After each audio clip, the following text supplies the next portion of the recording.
How y'all doing? I'm Paul Ryan, your host of the Across the Cowboys podcast. This podcast is part of the Across the Board Sports podcast family. If you're new to the show, thank you for joining us. And to our regular listeners, welcome back. With me, as always, is my co-host, the greatest co-host in the world, Mike The Pig Crum. Mike, how are you?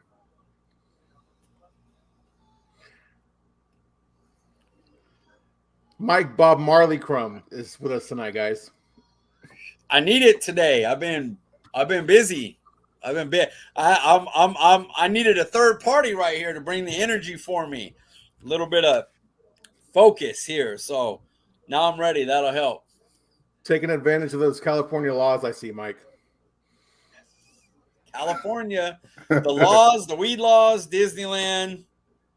That's about what we got. It ain't a lot, but it's two really big things. Two pretty cool things. Yes. Well, Mike, before we get started, I remind the people they can find you on Twitter, sir. At CD Piglet, guys. Nice and easy. Guys, I'm Paul Ryan. You can find me on Twitter at Paul_Ryan15. Well, Mike, I thought it was going to just be you and I tonight. It had been a while since it's been that way, but we had an old friend, he wanted to crash the party tonight.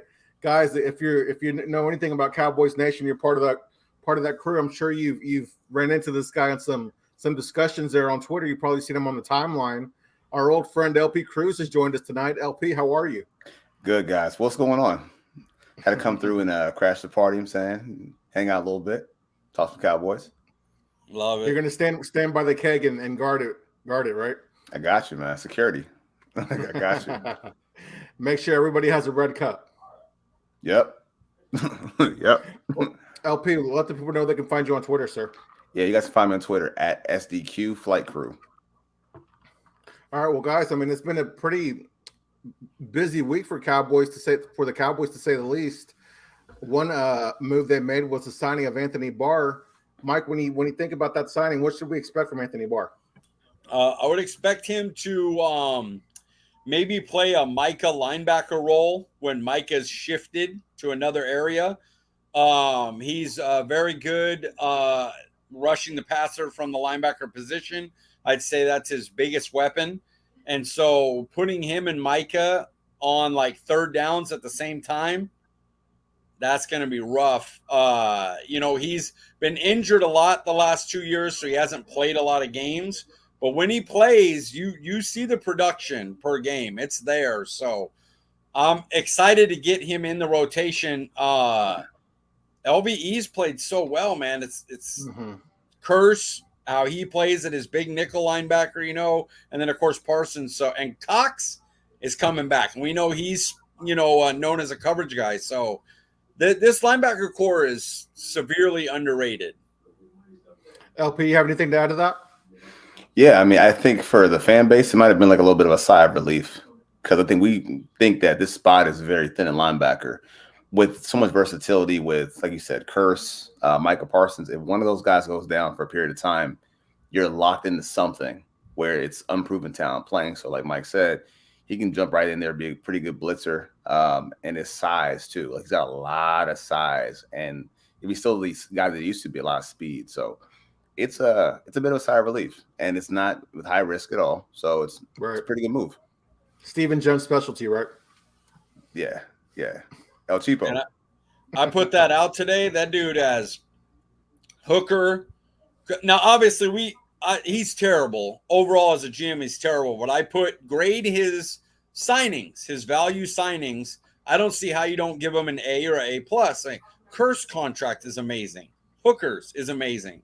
Dorrance Armstrong, amazing.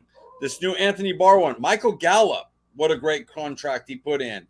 That one's a little bit bigger than a value one, but it's a pretty good value for what he got. You run through the signings he made. LVE, he's killed it with the minimum contracts. Now, if you would just kind of mix in maybe a big name every once in a while at a big need where you don't have to reach so much in your draft, that would be nice. Absolutely. Well, Pete, Mike kind of touched on it a little bit about what Anthony Barr can bring to this defense, freeing up Micah Parsons. How does his skill set different from the other linebackers in the room?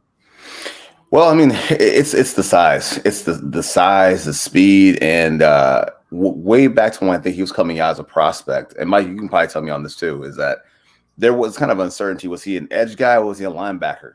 So they saw that he might have been able to play outside as well. So again, if he's with the right guys, meaning, Coach Edwards, who knows him from Minnesota, you can get a lot out of him and use him in a lot of different ways. And I know last year, comparatively with our guy LVE, he played some edge linebacker as well in some rush downs. So if you get that role for him, you got a lot of things you can do with them. It's a very versatile look. So yeah, I mean, I'm still approaching this whole thing as kind of cautiously optimistic, only because, like Mike said, he's been hurt. And again, it's a veteran player for a low risk contract. So I don't want to Everson Griffin myself again, but overall, on the surface, pretty good move. Yeah. So Mike, do you have anything to add to that? Yeah, I'd say one of the things that I like about is he doesn't differ too much. Like, his coverage analytics are good. He has enough size, like LVE, that they like in their guys. He can rush the passer. He can blitz as a linebacker. So he matches. If something were to happen, you wouldn't have a big deficit somewhere. You'd still be able to add a little pass rush if somebody that does that were to go down, or because you can move Micah over, but Barr could still blitz like Micah. And then if LVE goes down, he can move and cover and is the size, so he fits that well enough. If Kearse was able to go down, I would assume that it was Donovan Wilson or Bell that would move down there. But even if you needed a big nickel, Barr could be like a extra big, So I just like how he fits in there. Yeah. Well, you kind of touched on it there, Mike, because we know that last week Kearse was injured. We had a bit of an injury scare there. We know that Cox is coming back from his major injury. We know the injury history with LVE. When you look at this Barr signing, do you feel like this was a way to improve the team? Was this just a depth signing, or was this kind of Dallas wanting Cowboys Nation to shut their mouth, if you will? LP. Yeah, LP. That was a shut up signing. That was all right. Shut up. We did what you wanted to do. I mean, granted, like Mike was saying, this is one of those signings where Cowboys Nation, let's be honest, they want a name. They want names. They got a name. But kind of to harken back what Mike was saying about the value signings and the value pieces, the value guys have been really bad players, or they've been guys that are not really veteran players that are decorated, that they turn into these same contracts. I always say your Cedric Thornton, your Nolan Carroll contracts. No, these are players. These are former good, decent players, Barr being one of them. So, I mean, does it improve the team? When you say improve, define improve, because if you're saying does it improve them, are they much, much better than yesterday? I don't think so. Like Mike said, he fits. He's a fit. So he's a cog in the machine. But it will shut people up because it's a name. So I think it's more so shutting us up versus it being like, oh my God, they got Anthony Barr. Relax a little bit. I definitely view it as a and kind of an important signing when you look at depth, because we definitely needed some more depth at linebacker. It's a name that Cowboys Nation is familiar with, like you said, and plus it's somebody we've been wanting. So all around, I mean, I think it's a good move, but like you said, it's probably more of a move to keep us quiet. Would you agree, Mike? I think it's a great signing. That's the word I would use, because the versatility that LP said, the fit, and it's a guy they've been going after. He fits their system. If healthy, he can play in it and do a good job. But also, it's a guy that has been in the news, and the fans have been like, yeah, why aren't we bringing him in? Man, he would be perfect. This and that. So it's a mix of good signing. This is not a bull crap. He's not going to do anything signing. I believe. Yeah. I believe he'll rotate in, and I believe he'll play well the same way LVE played better at about 56% of the snaps last year. With the less snaps, it's like a starting pitcher becoming a closer. John Smoltz, great starter forever, started to get a little old, moved to closer where it was only an inning, but I could throw as hard as I want because I'm only going an inning or two instead of 6. Drop their snaps for LVE and Barr and let them play at a higher quality. Mm-hmm. So it's a mix. It's a great signing. It's a mix of quiet down the fans with a name and get a good player. Mike, you were talking about the moves that Stevens made this offseason. What would you, after the signing, what grade would you give the Cowboys offseason? Are we talking overall grade? Overall, draft included, the free agent signings, the ones that we let go, and then this one. I mean, at best I could give them a C minus. At best. At best. At best. I love their cheap. Okay. Yeah, their cheap contracts are an A plus. I mean, Okay. they killed it with their contracts, but the miss on Randy Gregory is bad because the other ones they wanted to get rid of, Randy Gregory, they just effed it up. And so that is bad. You didn't really you got nothing for Landon Collins, who went and signed somewhere for $10 million a year. And then you got nothing really for Amari Cooper. And if you just wait until some of those other wide receiver contract goes, people are going to go, damn, I can get Amari Cooper for only $20 million, and you probably get a better draft pick. But they rushed it, and that's what happened. So I'm going to give them a C minus, but they're bad. They didn't bring anybody in to replace all that they lost. They ended up getting good draft picks that can make you look stupid, but they did reach on a lot of them. And so they didn't have a great offseason. LP, what do you think? Are you a C minus with Mike? Are you a D plus? Are you a B minus? What's going on with you? I was a little bit higher than that. I mean, I actually came down to a B minus, believe it or not. And by the way, Mike, damn, man, good John Smoltz reference. That was fantastic. Shit. Take me back to 1995. That was good. Sure. Actually, I think when you consider everything, like the compensation for the players that are gone sucks. Like the Cooper for 5th round pick, that does suck. But to get back Gallup for a budget contract, and I might be a little bit bullish on this one with these two guys. Schultz, I'm not committed to a long-term deal, so that just being a tag isn't a bad thing for me. Randy, I know how you guys feel about Gregory from down to down. Randy from down to down is a very bendy, athletic player. However, the productivity between him and Dorrance Armstrong is not that different. The chasm is not as wide as people think it is. Just saying, from a production standpoint only. Then you factor in, you bring back Hurst for a good deal. You bring back LVE for almost nothing. And then you bring in Anthony Barr. So it's like you've been able to fill in your gaps. There were some big gaps, though, but you filled in the gaps. Then you look at the first-round draft pick, who we think is a reach. We think is a mighty reach, but he's playing well in camp. Like, you got what you paid for. So, no, is it the name all the time? No. Could have been Alec Lindstrom. Tyler Linderbaum, forgive me. Yeah, could have been, but they found the guy that they identified was what they wanted. They wanted physical. They wanted a gritty grinder. They got that. So to me, it's a B minus because you still left a lot of guys out there that you could have brought in sooner. But overall, I mean, they're kind of rebounding from what might have been a C minus, D plus, kind of bringing it back to a B minus, and I'm cool with that. That's pretty fair. LP, you made a good point talking about Randy Gregory and Dorrance Armstrong. When you look at their numbers and their production, do you kind of feel that Cowboys Nation looks at Randy Gregory with kind of some rose-colored glasses because of all the trials and tribulations he's gone through, that we kind of hold him up on this, I don't want to say pedestal, but to, I guess I'll say pedestal, like, he only had one really good solid season, one reliable season, but he's been more of just kind of a story as opposed to a good player for this team. Absolutely.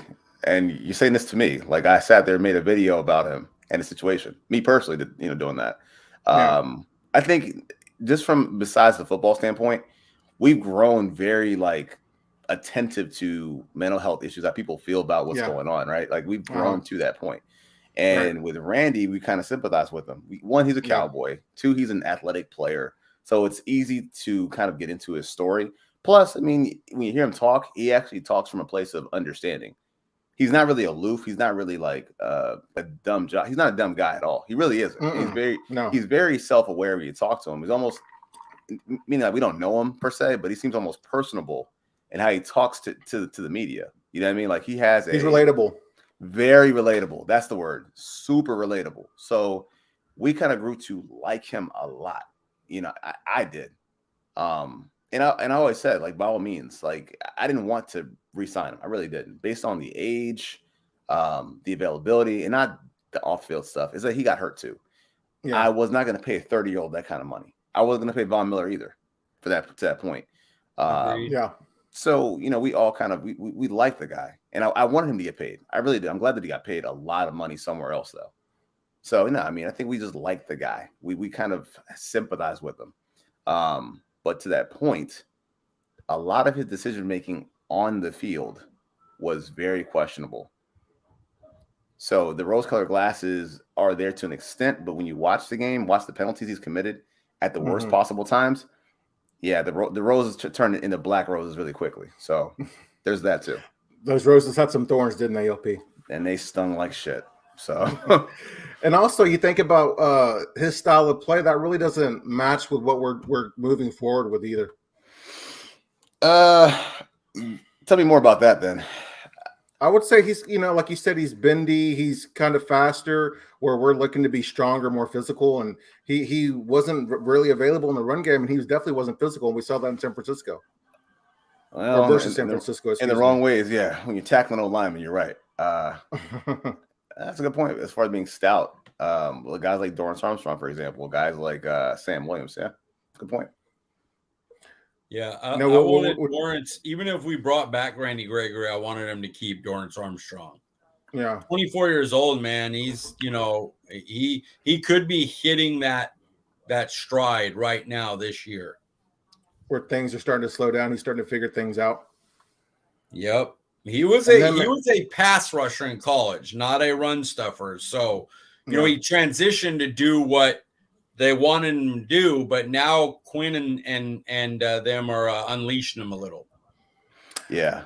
And just to add on that point real quick, I think to the point that contract and him and his age, it also allows the Cowboys to keep their minds open with getting a guy. Like, for example, if you identify a player, even like, for example, Sam Williams, by signing Dorrance, it didn't take Sam off the table for you. Yeah. It kept that open. Even now, you can still add a guy. Hey, identify a guy. I mean, they were in actual talks with Von Miller. That was still on their radar still. So I like that of not being content. The contract lets them be kind of open to other possibilities. It's only a 3-year deal too. So it's, it's not a lot left on that. Well, let's kind of talk about that a little bit more, because we know that Dan Quinn's been a defensive guru, but he's also kind of a defensive line specialist. Well, we know what kind of player Randy Gregory could be, but when you let him go and then you bring in 3 guys, you bring in Sam Williams, Dante Fowler, and you have Dorrance Armstrong, does that give Dan Quinn the opportunity to get a little bit more creative with those guys who have different skill sets?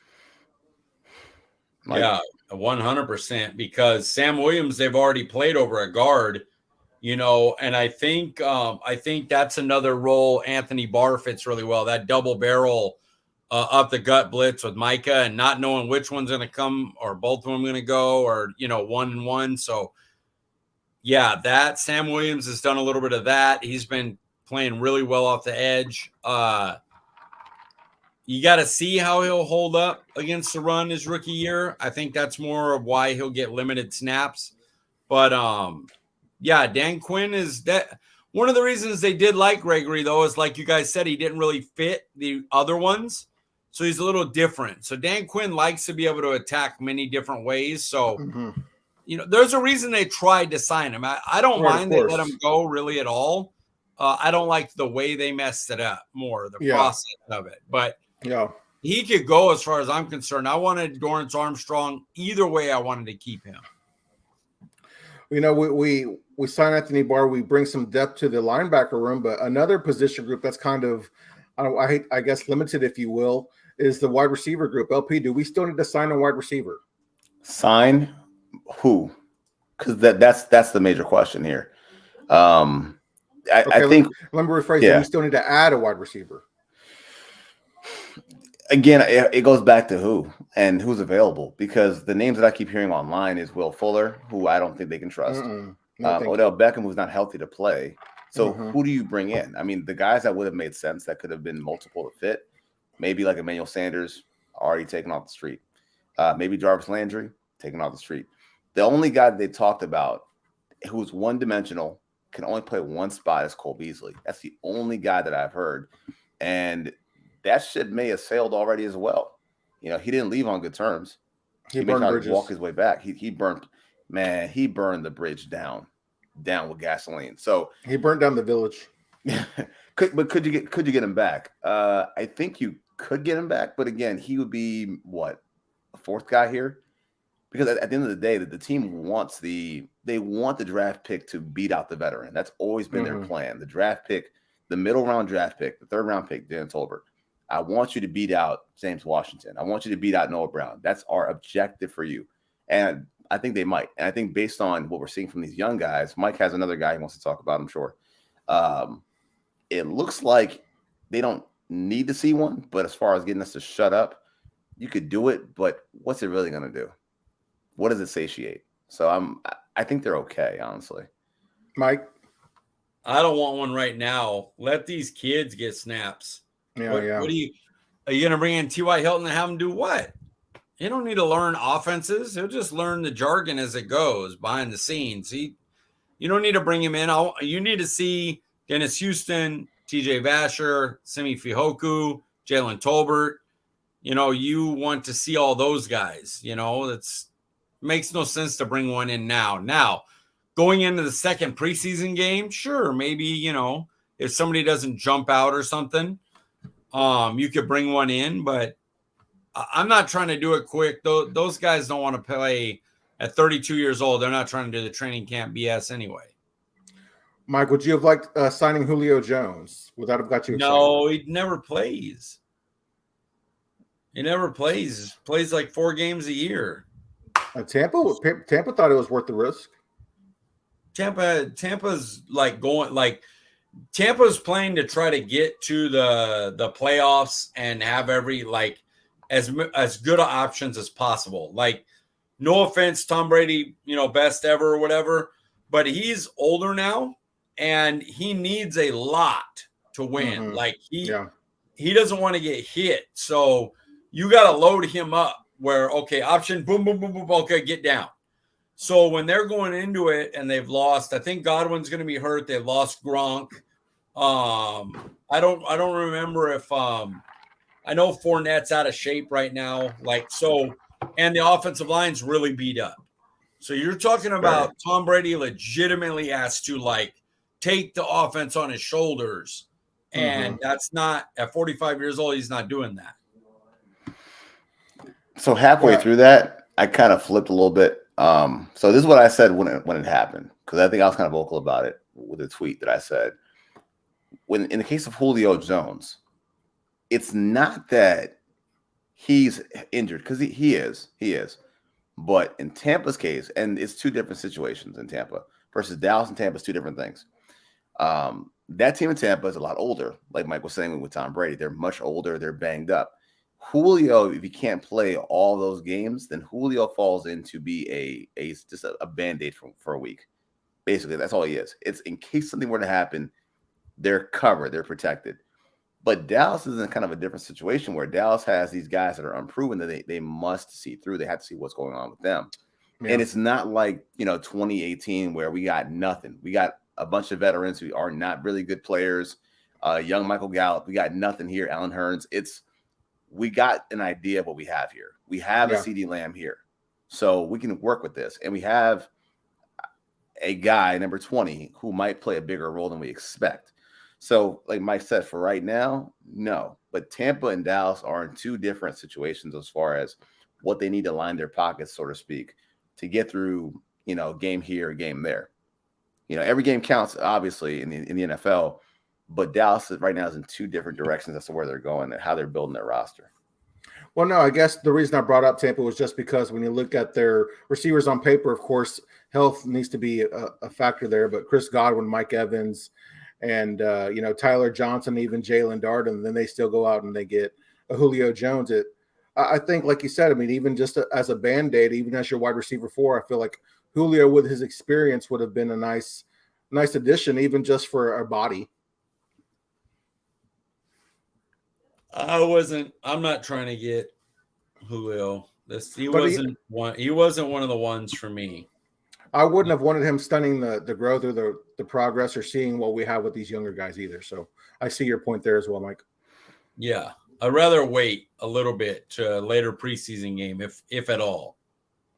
And here's the thing, though, with Julio Jones, right? If he were to sign here, do you see any scenario in which he's not active for game day? Oh, but if he's active, that means that he's showing something, right? Well, not active, meaning a healthy scratch. No way. Oh, Lord. No, he's still talented. I can't imagine that Dallas would take a risk on him thinking that he would be a healthy scratch. Like, they would look at his medicals and say, is there any chance that he's just not good enough to get on the field and signing him? No, I don't think that would be a possibility. Numbers to the game, special teams, something like that. Just out of curiosity. Julio Jones on special teams? Well, I'm saying, no, look, if I have a guy, right, that I need to play to cover kicks, like Simi, for example, Simi will get the nod to cover kicks and maybe play in the game. Maybe, right? I just feel like with Julio, he's not like that. That's a pitch count guy, right? That's a super pitch count kind of guy. I would think. At least when Gallup comes back, that guy is a definite pitch count guy. Yeah. So I wouldn't see him playing. Like, I don't see the need for him necessarily after October. I'll put it that way. Correct me if I'm wrong, but I feel like Julio, when healthy last year, he wasn't Julio of old, obviously, because Tennessee just isn't the type of like passing team that Atlanta is. But I felt like he was still productive. I can't recall him having a good game in Tennessee. I'm not trying to be like facetious. I really can't think of him having a good game in Tennessee. I'm trying. And you would think with that running game, the lanes would be wide open for him. I just don't recall that happening. And the guy was really banged up. I think he was on IR twice as well. Yeah, I only think he played like 4 games or something last year. Yeah, so. Well, just for conversation's sake, what I mean is that when he was healthy, though, he was productive. But and then when you look at Tennessee, I mean, they did make the playoffs. They weren't a very good offensive team especially after they lost Derrick Henry.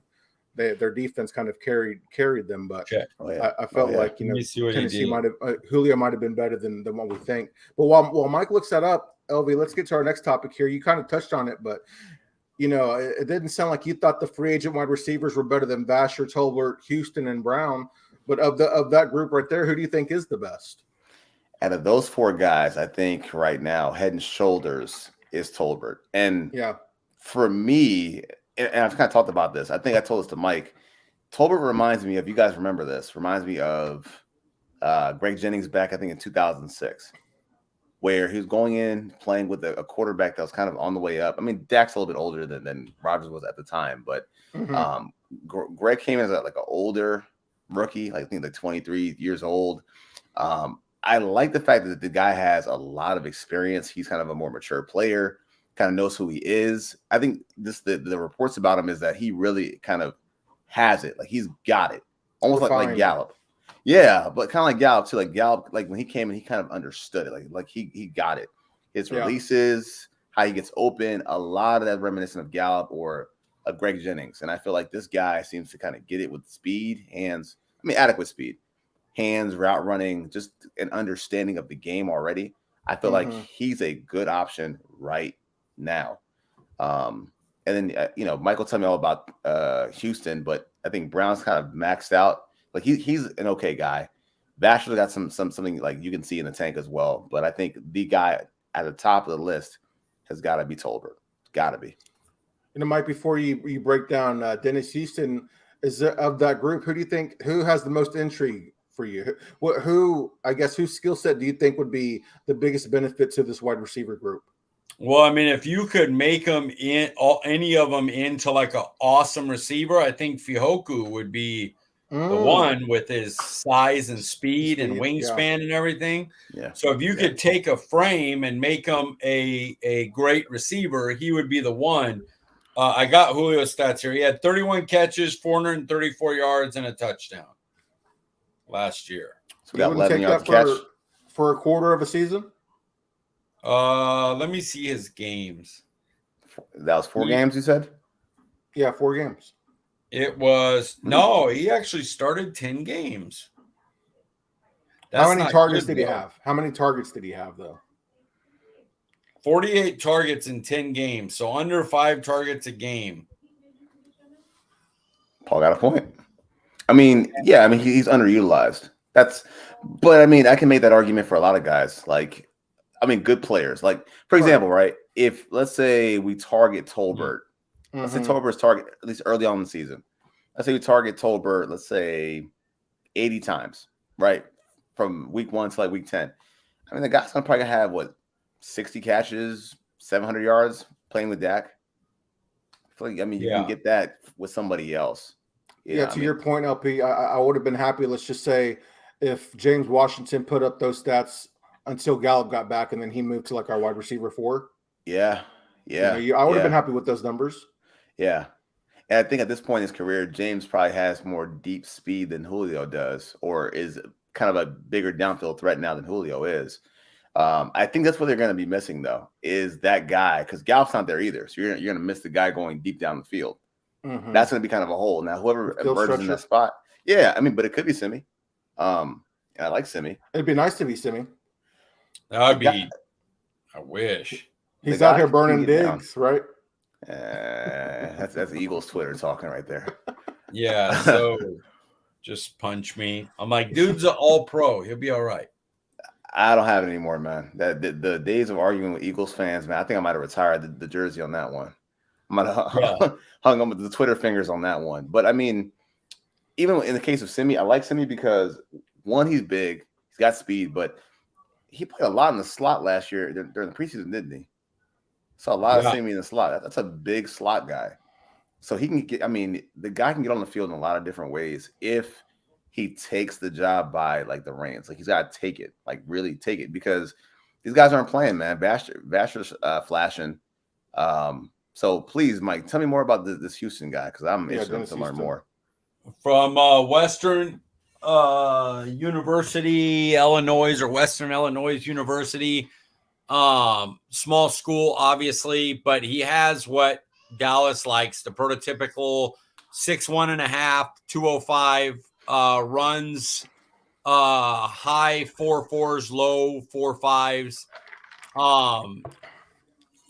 The thing that surprised Dak about him is the quality of route runner he was, especially like getting to a spot in the route and then not letting the defender know what the route is. You get to right where you're supposed to make your break and they don't know where it's going. That really surprised Dak and it's hard for them to see it because of the small school. That's the thing, how much is it about who he's playing? He's getting separation against these guys. Could he do it at the NFL level? And so far, against a pretty good defensive backfield in Dallas, he's been getting open a lot. So I'm interested to see how that goes. He's been playing with the ones a lot, too. Yeah, I was about to say he's been running with the ones, too, right? Yeah, which is just, surprising. It's like, oh, shoot, this guy's really going. So when you have guys like Fihoku, who you kind of drafted to keep him from being picked up by undrafted free agent, let's just get him. We need to grab him. And he has that size and speed. You expect him to be the guy. But Dennis Houston looks to be the one of the unknowns that's stepping up and getting a role. Yeah, I'm not mad about it. But, what we saw, we always hoped and dreamed of what our offense could look like with Amari Cooper, Michael Gallup, and CeeDee Lamb. We never really saw that come to fruition. Based on that, in this offense, do we really need a playmaking third wide receiver, Mike? Yeah, you kind of do nowadays. If you look at the Super Bowl teams, like Kelsey, Tyreek Hill, and then you have that third guy, whoever it is that can make plays, deep balls or whatever. You have Tyler Boyd, Jamar Chase, and T. Higgins. T. Higgins, yep. You have Antonio Brown, Chris Godwin, Mike Evans, Gronk. You have who won last year? Who beat Cincinnati? Rams. They ended up with only Cooper Kupp, but they had Robert Woods to start the season. They had OBJ all the way to the Super Bowl. A set of good receivers is becoming really important, especially when you get to the playoffs and you just need somebody to win their matchup. The better players you have, the better chance. Well, what do you think, LP? Do you agree with Mike? Yeah, I do. I think you do, but you may already have that guy, right? I mean, I hope that 20 is not on your show sheet, but number 20 seems to be that guy that commands more attention. Not even just that, but more downs, more attempts, more everything. Like 20 is that guy. So if you have playmakers, you said a wide receiver. Well, guess what? The rumor is he's playing more receiver. So there's that guy. So you would have your CeeDee Lamb when he's healthy, Michael Gallup. You'll have your Dalton Schultz as a third option, but you'll have number 20 right there. There's your game breaker right there. If you need a big play, a toss play, maybe a screen play, maybe, I don't know, anything, getting the ball in his hands, a direct snap. So yeah, you need a third playmaker. I think that you do, and that might be your third receiving threat right there if you utilize them enough. So the issue with number 20, though, LP, is that he can't go downfield and get a 50-50 ball. Politics. The issue is politics. We know what it is. It's you don't want him to out.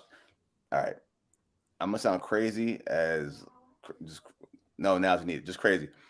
But I've always thought that they're watering down 20's attempts to keep him in their market wheelhouse. They're trying not to break the bank for him because there's no way you see what this guy has done over the last 3 years and say, okay, nah, we don't need that guy. He's a gadget guy. No way. No way. Yeah. No way. A guy who averages 28 yards a kick return, 5 yards a carry.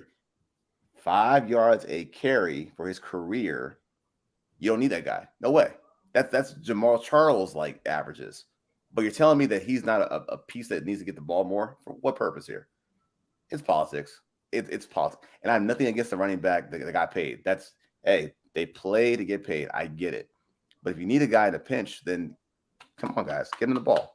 And to your point, that third receiver would have been Cedric Wilson, who's gone. That was your guy last year, wasn't it? Yeah. So, yeah, I mean, you need that guy. You got to find that guy. But if the last option is a running back, give him the ball. Just give it to him. Well, speaking of Cedric Wilson, LP, could Noah Brown be this year's Cedric Wilson? Nope. Why? No. I don't think that in the case of Noah, I don't think Noah can play the slot as well or is as versatile as a threat deep down the field in the slot or in any other capacity, even gadget capacity, as Cedric Wilson. I just don't see that in his crystal ball. And it's been, 7 years now? Six. It's just not going to happen. And I think the guy does all the dirty work to be an NFL pro. But he's not even like a Dwayne Harris kind of guy that can give you more than what he's doing right now. And that's the downside. Good guy. I mean, a real pro, but just not that guy. Sorry. Not a reliable playmaker. Playmaker, no. Reliable player, yes. You know, we talk about quarterbacks elevating our wide receivers, LP. How can Dak elevate our wide receivers? I think that's the thing about him is his leadership is so there. And I think even a guy like Tolbert, you start to see them actually have a connection early. And as Dak progresses as a quarterback and seeing the field better and being able to hit guys before they can come out their breaks, that's how you make your guys better. It's just that constant time and practice. If Dak grows as a quarterback with anticipation, that makes their guys a lot better. Even CD's growth is tied synonymously with Dak Prescott. So Dak can definitely do this with all his guys. And Dak gets these guys paid. Like Dak gets his guys their money. Cobb, Wilson, even Schultz. So, yeah, I mean, he definitely can do it. And it's a testament to who he is as a quarterback and a leader. All right, Mike, answer that question and you can go back to sleep. How can Dak elevate our wide receivers? I saw that too. That's what I was about to say. I'm going to tell you guys something right now. Look, LP coming on, there's a reason. So I got up in the morning, went right to worked till about 4, went from 4 to a house party, opening party for my older brother. You know, he made dinner. He's a chef. We had some shots there, drinks. This is an upper that I was trying to use to stay awake. But the reason he's here is because I knew my ass was going to have a rough time. And I was sitting here. I'm like, man, I turned my air off. I was like, let's let it get hot. I took an upper. Still could not manage to stay awake. through the whole damn pod. I made it about 35 minutes in, and then goodbye. Man, we got 40 minutes, right? So with us, with another hour. Come on, man. We'll try to wrap this up. I still have to write the Cowboys Wire article or reread it, proofread it, and send it in. So I apologize for that. I love y'all. No worries. No entertaining and smart and amazing to listen to. And I'm fucking exhausted. So it is way too late to put the toothpaste back in the tube, man. Bro. He's saying we're boring as shit. Okay. Yeah. Right. Exactly. I'm not even tired. I was just so I know we're talking about Dak getting wide receivers paid. Clearly, you named the one that I don't get that people don't give him credit for is Randall Cobb. Randall Cobb was.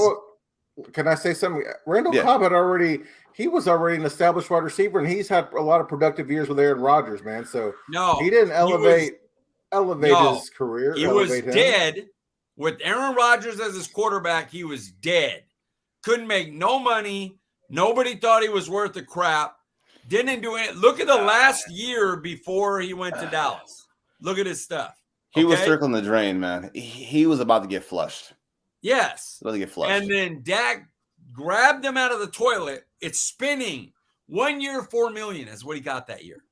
Then he went to the Texans on a big year contract with Deshaun Watson, who everyone tells me is better than Dak Prescott. That's all I hear. He's better than Dak Prescott. Yep.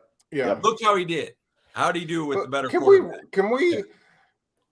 The Texans aren't a smart football franchise, man. You know what I mean? They don't make smart decisions. Do we?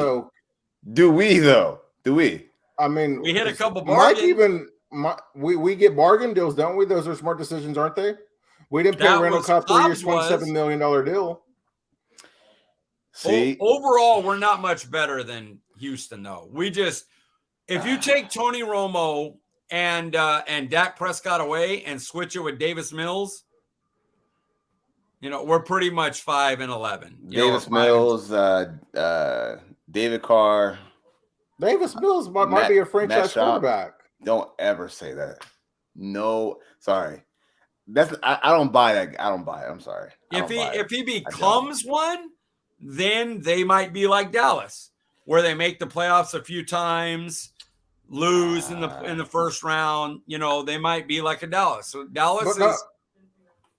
No, go ahead, Mike. I'm not trying to cut you off. I'm sorry. Dallas is a quarterback away from being the Jets, the Jaguars.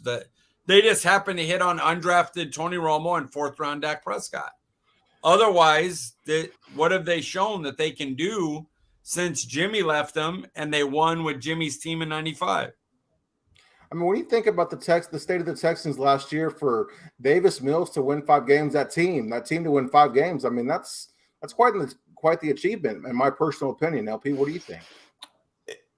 Sans the help that you think he would have had, I kind of agree with you in that sense, because you traded away a lot of your pieces. You lost Watt. You lost Merciless too. You lost a lot of players, and they did that, and that's all well and good. But Brandon Cooks is pretty consistent also, right? Like, you gotta say Brandon Cooks is pretty good. They have for sure. The cabinet there isn't bare necessarily.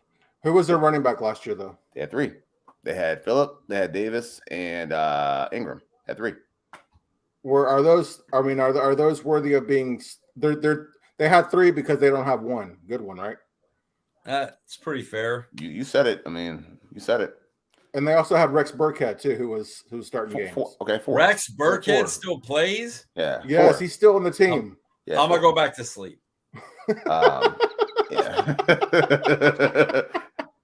I mean, hey, and they got a decent line. I mean, you got Tunsil. They got decent. I mean, it's not a bad line. It's not terrible. They're not that bad. No, I mean, is there a veritable difference in the quarterback?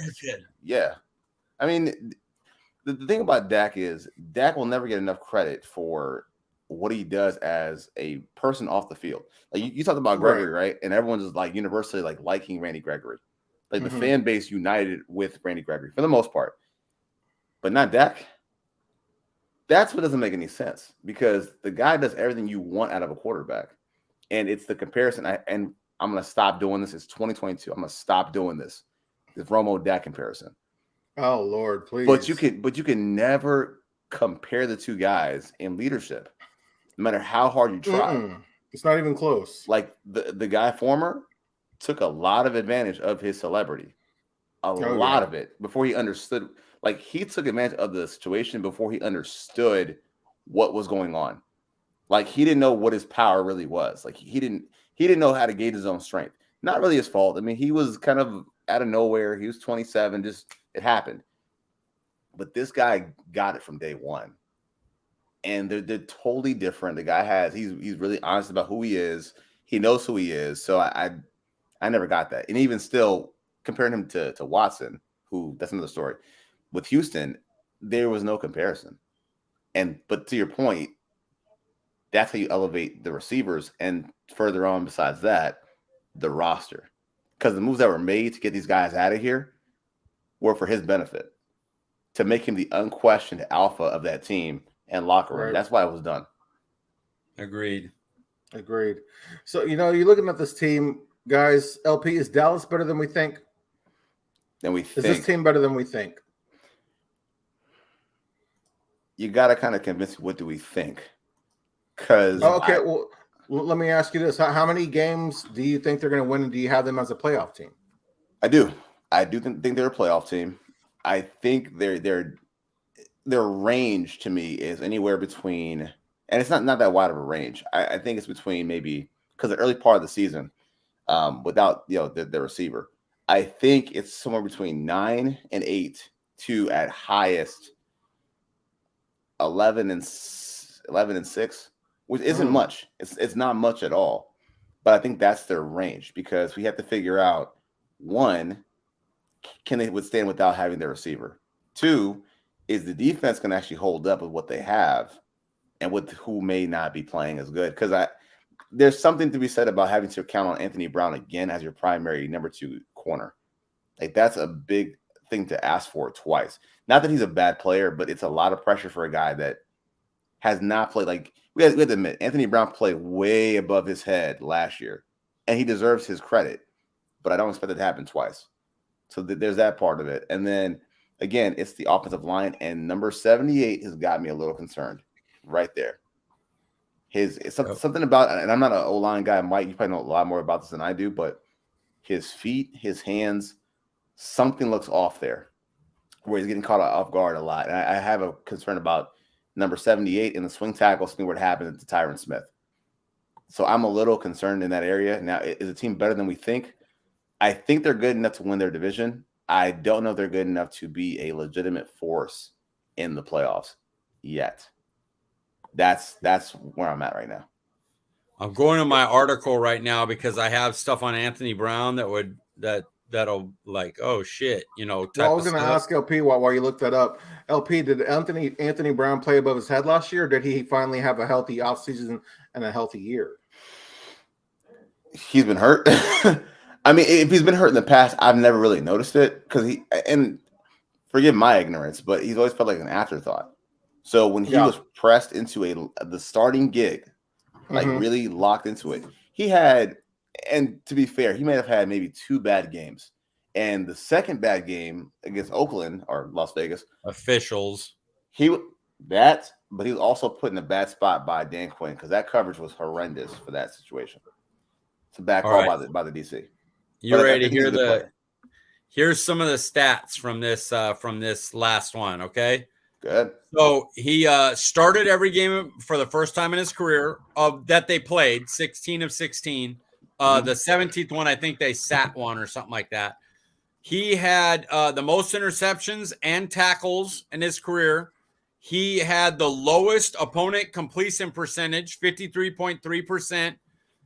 He had a QB rating, his all-time low, 78.4. And he was targeted more than twice as much as his past career high.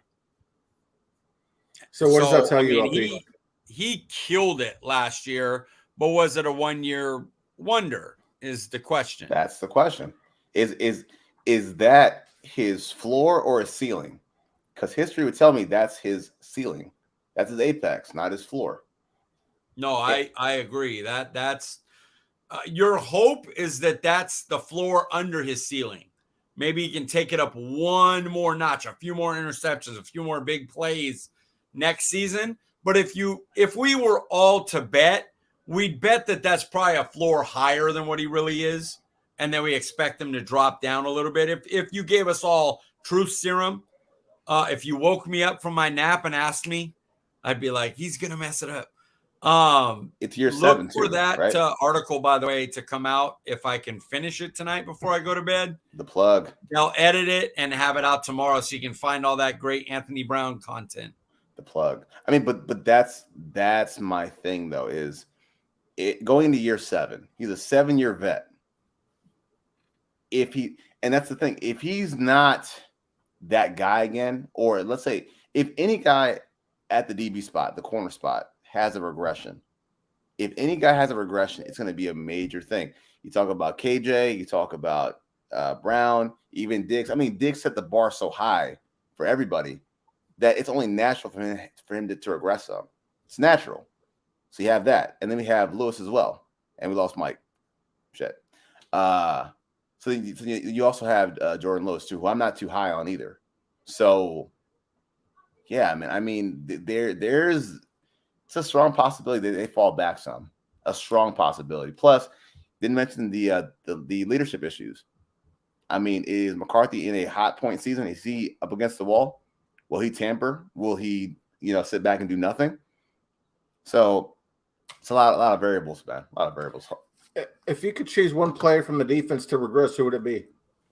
One player that I think will a key player from the defense to regress. Who would you choose?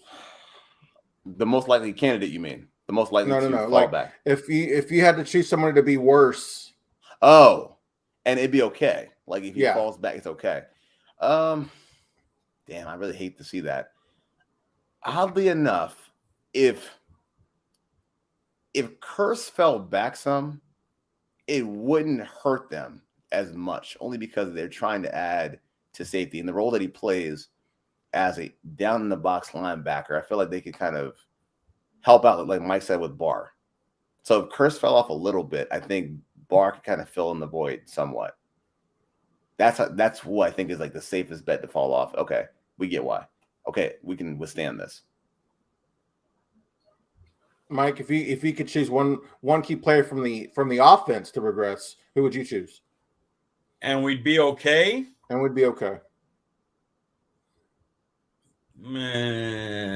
Problem. I mean, it could only be really Dalton Schultz. Yeah, I'll say Ezekiel Elliott. You can't have, only because we have Tony Pollard. You know what I mean? If Ezekiel Elliott regresses worse than he was when he was injured last year, though, that's not going to be good. No, but I'm saying, what if he regressed from when he was healthy? The first 4 weeks is what I mean. Well, yeah, but so you want this guy to be injured and then also to take a step down? I mean, that's not fair. What I'm saying is you have to take the whole season into account. And if he's worse than he was accumulative that season, and they're going to give him the ball, that's really bad. We would have. Yeah, that is kind of scary to think about. We would have issues. The ball. If Dalton Schultz regressed, you would hope that we had more running yards. We got more to CD. We got more to Tolbert. We got more to Gallup. He's not a dynamic playmaker. He's a security blanket. So if you're making more dynamic plays, you could survive with him dropping off some. What would Zach Martin? Yes, you can't have Dak. You can't have CD. Yeah. Gallup missed most of the year. Didn't have a good year. He's supposed to be your wide receiver too. Yeah. You don't want Tyron and Zach dropping off. You definitely don't want Steele or Biotis. I was going to ask, what would a Zach Martin regression look like? It looked like he's a great player, but you need him to be one of the two best. Yeah.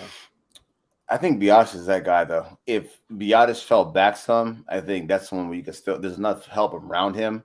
And the quarterback is now – if we know Dak Prescott, if Biotis went left, like really far left, he's still surrounded around good players in Zach Martin, Tyron Smith. And the quarterback now is a lot more confident in being able to stand tall in the pocket and take the hit up the middle. So I feel like if Biotis fell off, that would be okay. And that would be definitively of, all right, we got to get another guy next year. So I think Biadasz is the one that can fall back on offense and they can withstand it. It's going to suck, though, but they can withstand it. Well, what happens if CeeDee Lamb doesn't take the leap? Then you got a problem. You're not going to pay him. Pay Diggs, pay Parsons. You're not going to pay him. You probably pay Schultz then. The money's going to sort itself out. I think this is the year that the money actually, it shakes its way out. Because if the powder is quote unquote dry, then you're going to find out who's who. Because if CeeDee Lamb goes off, then maybe you don't give him that deal, right? There's no negotiation just yet. You play out the 4th year, maybe the option year, and then say, okay, all right, man, cool, see ya. But if he runs out there and he could drop 1,700 yards and he's going crazy like camp, then he's getting paid. But I feel like it's going to be a give and take, right? Because I don't think there's any scenario which both guys go crazy this year, Lamb and Schultz, I mean, that both warrant money. They got to take from one another, especially considering if you got CeeDee Lamb playing more in the slot, he has to take away from Dalton Schultz. So, but the money will shake itself out somehow or another. Has to. If you had to choose between CeeDee Lamb and Trayvon Diggs to pay one, who would you pay, LP? Shit. All right, I'm taking CeeDee Lamb. But I like Diggs a lot, though. I really do. And this is like real hometown bias for me with Diggs. So I would pay him, but you have to. And I don't want to hear that shit that receivers are disposable and like they're replaceable. They're really not. Like really good, talented receivers that can do what this guy does at his potential. It's there. I mean, it's there. I would pay him and go with it. I'd go with it. Plus, I think the market value is a lot higher anyway with corners that command Diggs' kind of cachet. Even no matter what people think about him, he still commands a lot of money as well. So I would still say I'm paying CD, but shit, I want to pay both of them, honestly. I want them both to be on the roster. Yes, sir. Well, guys, I think that's a good way to end it. I know Mike's had a long day. LP, we don't want to keep you all night. Before we get you out of here, LP, we appreciate you joining us, man. Where can we find you on Twitter? Yeah, guys, you can find me on Twitter at SDQ Flight Crew. Guys, man, thank you for letting me crash this party, crash the event, and shut the show down. And Mike, thanks for staying up late with us. Kinda. Mike, remind the people they can find you on Twitter, sir. Hey, y'all are on the East Coast and in Texas, and the California guy was out.